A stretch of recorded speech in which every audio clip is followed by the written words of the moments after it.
Okay, I've got the Volantex Phoenix version 2 sport glider out here today. I checked my post on this plane and it has been 3 months since I have flown this glider. I've got a 3S 2200 milliamp hour LiPo in it. Let's see, what direction is the wind coming from? Coming from that direction. Okay, let's put in half flap for launch. Okay, here we go.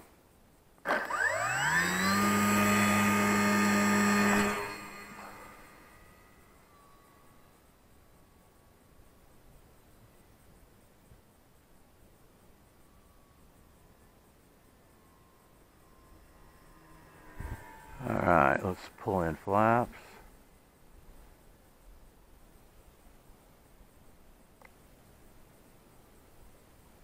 Alright, flaps are up. Now I should have full span ailerons.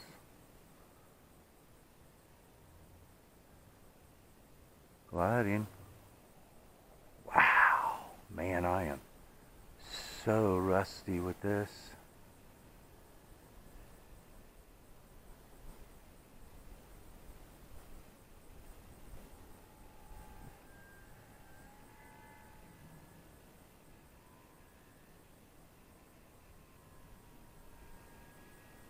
Oh man,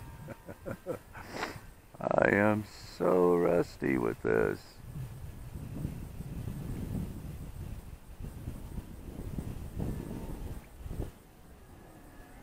Pretty slow, even without the flaps in, huh?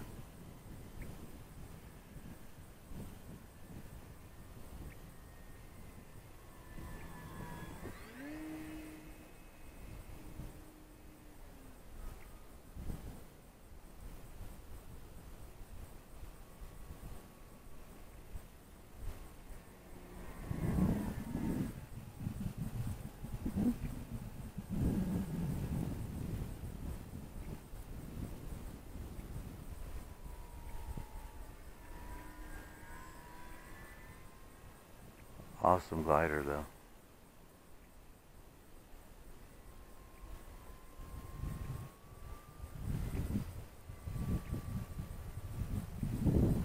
Whoa, what's going on there? Getting a little squirrely on me.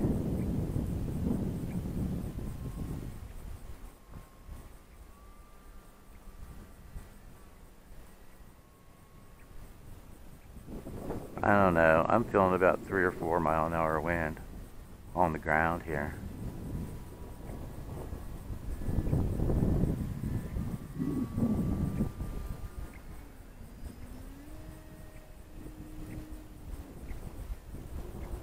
Check that out. Wow. These sport gliders just amaze me.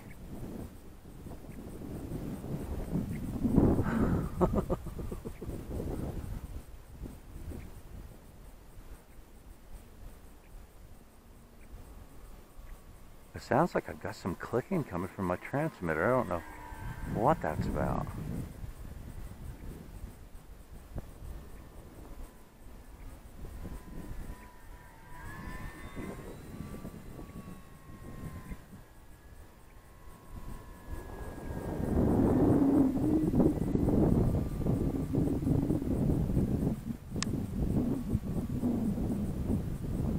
Man, am I out of practice.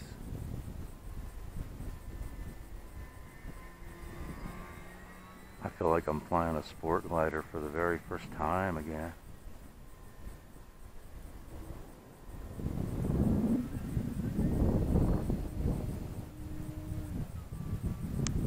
Woo, that was a tight loop.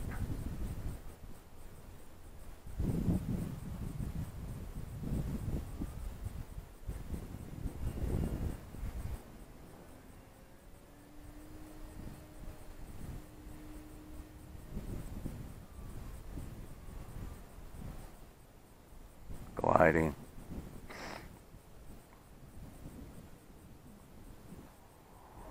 Can you can you guys hear that cut through the wind?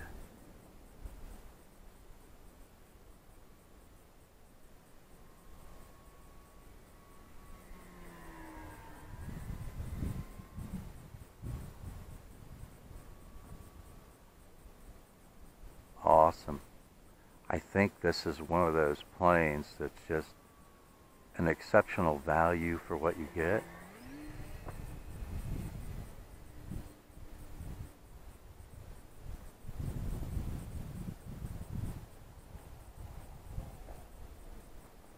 Gliding.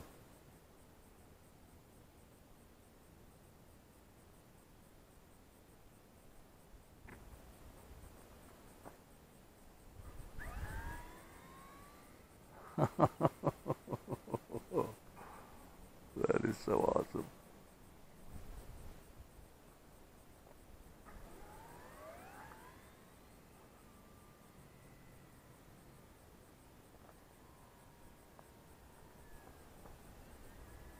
I'm sorry, I'm kind of gimpy on the controls with this right now because I am so out of practice with it.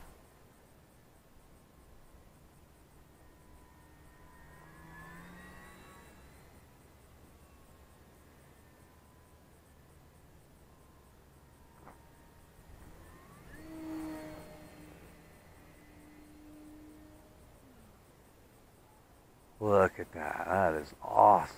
Gliding still. Gliding. Gliding.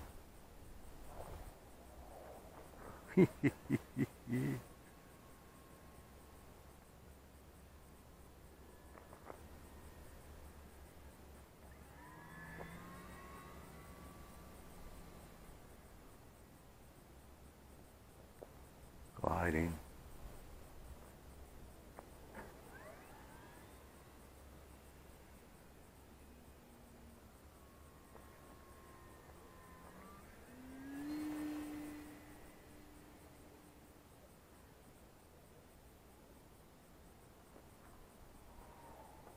Man.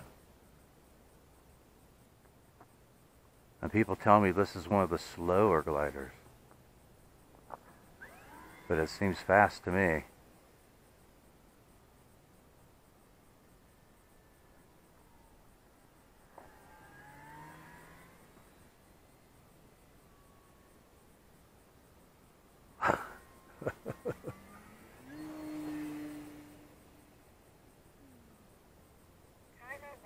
Ooh, timer has elapsed. Gliding.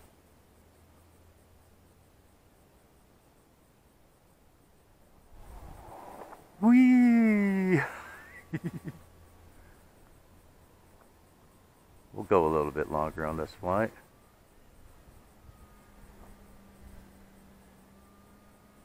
I would definitely love to put a 4S on this.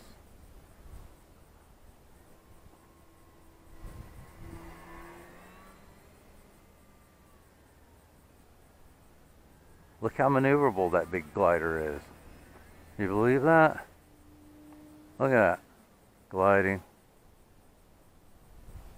Gliding. Gliding. Gliding. Gliding. Gliding. Gliding. Alright, power. Look at it. Look how maneuverable that is. That's a 2-meter glider.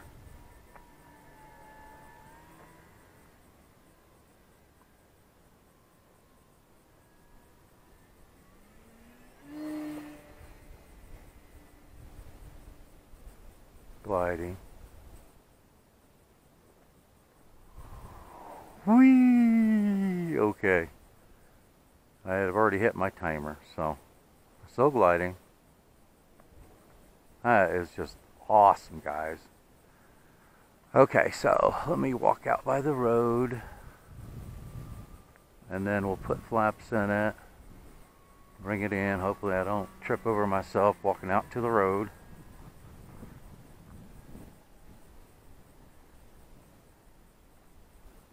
Coming in on the crosswind.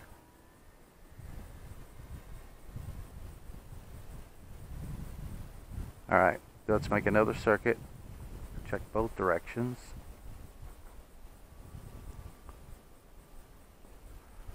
Good that way.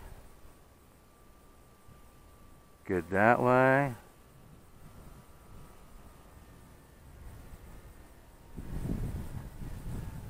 Alright, I'm going to put in flaps now. I got in full flaps.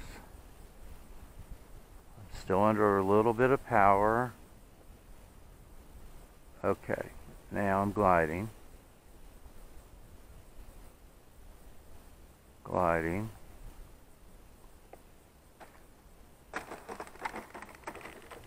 Ooh, my rudder didn't turn it.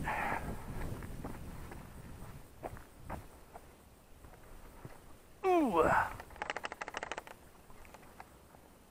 Let's see here. Make sure we don't have any sander. Alright, that looks good. Throttle safety switch on. So, man, I love this glider, but man, am I out of practice right now. Wow.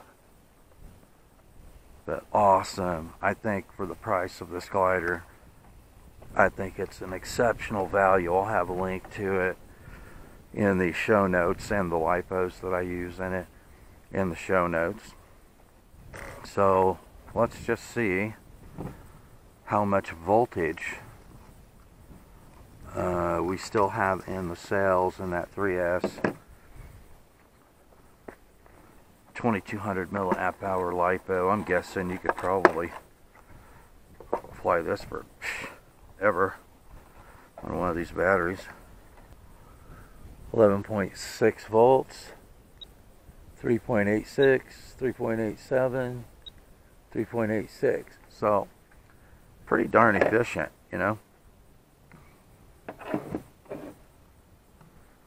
Yeah, if you just gained altitude and glided around with it, I mean, I like, no matter what kind of plane I'm flying, I like coming out and hammering the throttle and doing aerobatics and stuff with it. And even with these large gliders, I like doing closer proximity flying. So I use up battery a lot faster than somebody who's just gliding around with it, obviously. But I'm going to put another battery pack in it. Looks like we just had our first guest for the day. I'll see you in a minute. Well, I did not get a second flight on my Volantex Phoenix V2. Did you guys hear me make a remark that I thought that there was a ticking sound coming from my transmitter when I was flying the glider? My hearing doesn't work very well, and I have a hard time telling direction of sound. So apparently it wasn't the transmitter, apparently it was the ESC on the Phoenix V2. And I'm glad that I was able to get it on the ground before the ESC completely gave up. But once I landed it, I unplugged the battery, I plugged a new battery in it, and there was no power anywhere. Not to the receiver, not to the, wouldn't even initialize, the ESC wouldn't even initialize at all, made no tones whatsoever, so it was like the entire ESC was dead. Now this has a lot of servos to operate. It has 6 servos. It has 2 for the flaps, 2 for the ailerons, 1 for the rudder and 1 for the elevator. But I'm using the stock ESC that came with it, and I have never had a problem with a Volantex ESC. I would think, since the sport glider was set up to have flaps, but the stock ESC would have had a BEC on it that could supply at least 5 volts at 5 amps to operate 6 servos. But it could be, and I will have to see if it's listed on the ESC, it could be that this ESC only has 5 volts at 3 amps. And I don't think that's sufficient for running 6 servos, so I'm guessing that that's probably what happened. But I'm happy that I was able to complete the flight and land it under power before the ESC completely gave up on it. So my problems always seem to come in waves, you know. I can go for a long period of time without a single problem, and then it's boom, boom, boom, problem after problem.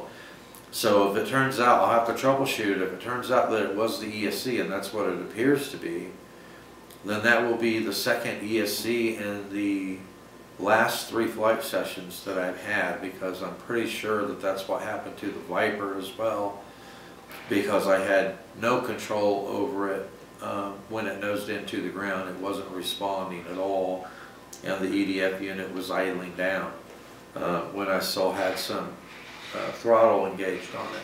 So that will be 2 different brands of ESCs that it appears that I've had failures on in the last 3 sessions, flight sessions. So, you know, one plane had to be repaired and one doesn't. So I'm happy about that, but I hope this is close to the end of the problems that I'm going to be having with components on these aircraft. But I will make sure that when I put a replacement speed controller in this Phoenix V2, that the BEC on it is at least going to be able to supply 5 volts at 5 amps to run those 6 servos. I personally wouldn't put anything with the BEC smaller than that in this aircraft to begin with, to operate 6 9-gram servos plus the receiver. You know, you definitely, I would say, need 5 amps of power supplied to the receiver to supply, you know, the proper amount of voltage and power to all 6 of those servos. So it is what it is. I do have a 60 amp ESC that I might be able to put in it, and surely the 60 amp ESC has a 5 volt 5 amp BEC in it, but I'll have to check it and make sure. But I'll get that replaced and get it back in the air. I don't want it to be another 3 months before I'm able to get this back in the air again. So anyway, thanks for watching, and I will see you in the air.